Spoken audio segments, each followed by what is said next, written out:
Tricks master Amarjeet sir में आप सभी का स्वागत है।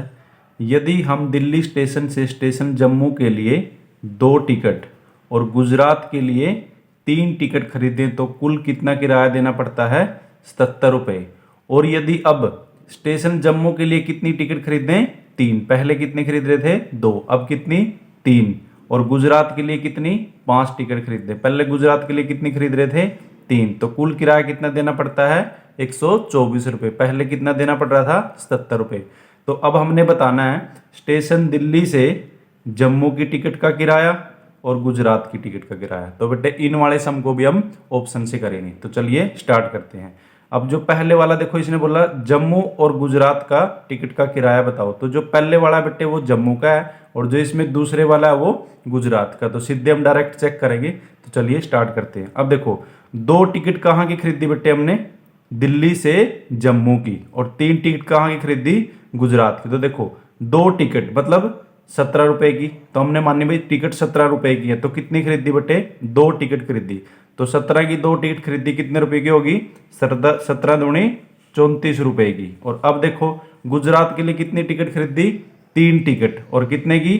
13 रुपए की। तो 13 रुपए की बेटे 3 टिकट खरीदी, तो 13 तिये 39। अब इन दोनों को क्या कर देंगे? प्लस कर देंगे। तो ये हो गया बेटे 73। इसने बोला 77 रुपए की टिकट है, हमारे हिसाब से कितने की आ रही है इस ऑप्शन से? 73 की, 73 रुपए की। तो ये आंसर हमारा बेटे गलत है, ये ऑप्शन नहीं हो सकता। अब अगला चेक करेंगे बेटे। 15 दूनी 30 और 17 तिये 51। अब कितने की बन रही है बेटे? 81 रुपए की। ये कितने कह रहा है? 77 रुपए की। तो ये वाला भी हमारा गलत है। अब अगला चेक करेंगे। 13 दूनी 26 और 17 तिये 51। तो बेटे इनको जोड़ेंगे, कितना आ गया देखो? 77। इसने बोला 77 रुपए की। तो इस पहली वाली लाइन के हिसाब से ये वाला ऑप्शन ठीक है। अब दूसरी से भी इसको चेक करेंगे। अब की बार कितनी टिकट है बेटे? 3 टिकट। कितनी है? 3। तो 13 तिये 39 और गुजरात की कितनी बेटे? 5। मतलब 17 बजे 85। अब इन दोनों को जोड़ के देखो, 9 और 5 14, 8 और 3 11 और 1 12, 124 रुपये। कितने बोला? 124 रुपये। तो ये हमारा ऑप्शन ठीक है। अब अगला देखो बेटे। एक आदमी कुछ मासिक वेतन पर नौकरी शुरू करता है और हर साल उसके वेतन में नियत बढ़ोतरी या वृद्धि होती है। देखो उसने महीने की सैलरी के ऊपर काम शुरू किया, जो भी उसकी सैलरी होगी वो शुरू में रखी, और बाद में बेटे हर साल उसका इंक्रीमेंट लगता रहा, वृद्धि होती रही उसकी सैलरी में हर साल। यदि नौकरी के 4 साल बाद उसका वेतन कितना हो गया बेटे? 1500 रुपये हो गया। और 10 साल बाद उसका वेतन 1800 रुपये तो हो गया। तो हमने बताना है उसकी स्टार्टिंग की सैलरी कितनी थी और हर साल कितने रुपए की बढ़ोतरी होती है। तो चलिए बेटे इसको भी ऑप्शन से करते हैं। अब देखो इसने क्या बोला, जब उसने बेटे शुरू में नौकरी स्टार्ट की मंथली सैलरी के हिसाब से, तो वो वाली सैलरी है बेटे उसकी फिक्स। क्या है? फिक्स। और बढ़ोतरी किस में होती है बेटे? सालाना, मतलब साल के हिसाब से बढ़ोतरी होती है। तो हमने मानना शुरू वाली सैलरी उसकी फिक्स है, तो पहला ऑप्शन लिया। उसने मंथली सैलरी कितने में काम किया? मान के चलते हैं 1300 रुपए में। और 4 साल बाद कितने की बढ़ोतरी बेटे? अब ये मानते हैं हम 50 रुपए की बढ़ोतरी हुई बेटे। तो 50 की 4 से गुणा करेंगे, कितना आएगा? 200। और 1300 रुपये उसकी मंथली सैलरी थी और 200 रुपये उसके 4 साल में बढ़ गए। तो उसकी सैलरी कितनी होगी? 1300 और 200 कितनी होगी बेटे? 1500 रुपये। तो इसने क्या बोला? 1500 रुपये। तो पहली वाली कंडीशन के हिसाब से हमारा आंसर सही है। अब दूसरी भी चेक करते हैं। अब 10 साल बाद कितने हो जाते हैं? 1800 रुपये। तो शुरू वाले 1300 रुपये फिक्स है बेटे। 10 साल बाद तो 50 की बेटे 10 से गुणा करेंगे, कितना आएगा? 500। कितना आएगा? 500। 1300 में 500 जोड़ेंगे बेटे, कितना आएगा?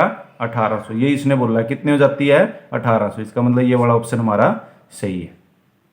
अब अगला देखो बेटे। एक कॉलेज में हॉस्टल के मासिक खर्च का कुछ भाग एचआर है। एचआर मतलब बेटे फिक्स है, और शेष वहां पर खाना खाने वाले दिनों पर निर्भर करता है। इसमें बेटे इसी के जैसा ये शुरू वाला जो उसका खर्च है बेटे महीने का हॉस्टल में वो फिक्स है, और बाकी का जो खर्च है बेटे जितने दिन वो खाना खाएगा उसके हिसाब से। अब इसने क्या बोला? राम ने 20 दिन खाना खाया और हॉस्टल में कितना खर्च हो गया उसका? 1000 रुपये। और मोहन ने 26 दिन खाना खाया और कितना खर्च हो गया बेटे? 1180। तो हमने बताना उसका खाने का एचआर भाग और प्रतिदिन खर्च ज्ञात कीजिए। मतलब खाने पे कितना खर्च हुआ और जो शुरू वाला फिक्स है वो वाला, तो दोनों का बताना बेटे अलग अलग कितना है। तो पहला ऑप्शन मान के चलते हैं हम, इसका आंसर है।